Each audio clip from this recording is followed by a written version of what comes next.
on in that meeting and what Rosenstein threatened that I think now looks very prescient in light of what we learned from these documents. Yeah, this is one of those meetings you just never forget. As a senior staffer, you're in there with the Attorney General, with the Director of the FBI, with the Chairman of the House Intelligence Committee, and a few other staffers on each side. And what we were trying to do was professionally work through the subpoenas and the backlog of documents they had supposed to give us. Remember, these are the subpoenas that gave you the Broussard 302s, the FISA warrants that were ultimately rescinded, and all of the Woods files that we now know were corrupted when they took to the FISA court.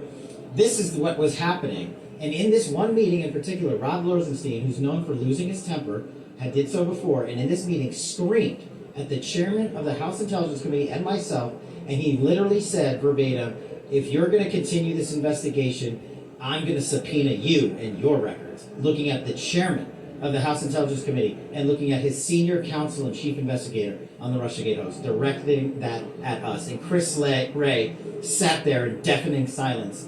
And your readers can follow what happened afterwards. There's 3 separate stories. First, DOJ denied that he ever said that. Then they backtracked and said, oh no, that's not what he said. And then the third time they finally admitted it that he said that, but he was kidding. Just hang on to that. The Attorney General and the Department of Justice were joking about threatening to subpoena us. Well, now we know 5 years later, they had already done it months beforehand, and he let it slip because he's known for having a bad temper when you call out his corrupt activities. And it just should shock everybody, and especially in this atmosphere. Me, as a former guy at DOJ, as a terrorism prosecutor, to learn of this, it's just the beginning, John, is what I'm trying to tell your audience.